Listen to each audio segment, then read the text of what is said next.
Alors un antibiotique est une substance naturelle ou synthétique qui va empêcher la prolifération de bactéries, donc leur multiplication, ou qui va les détruire. Cet antibiotique est inefficace contre les virus. Alors un antibiogramme, qu'est-ce que c'est? On place en fait sur une culture d'une souche bactérienne, donc au fond de cette boîte, tout ici, la culture bactérienne, des pastilles imprégnées d'un antibiotique. Ici, il y a 6 pastilles avec donc 6 antibiotiques différents. On les numérote et on a le nom des antibiotiques ou des mélanges d'antibiotiques qui correspondent. Un antibiogramme, ça sert à tester l'efficacité des antibiotiques sur la bactérie qui nous infecte. Nous allons donc étudier ce résultat d'antibiogramme.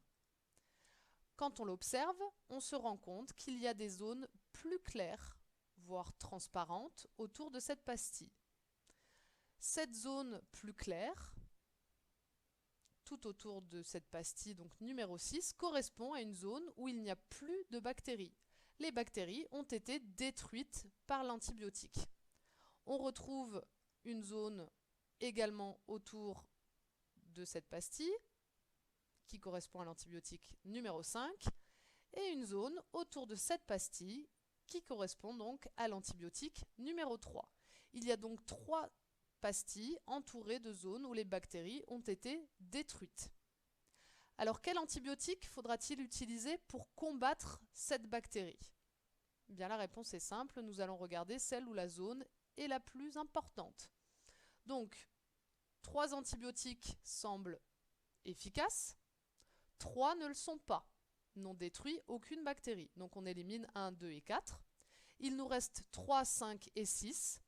Et si on veut être efficace, on va regarder celui qui a détruit la plus grande zone de bactéries. Dans cet exemple, on utilisera donc en priorité l'antibiotique numéro 6, la ticarciline. Voilà comment lire un antibiogramme et en déduire l'antibiotique que l'on va vous prescrire.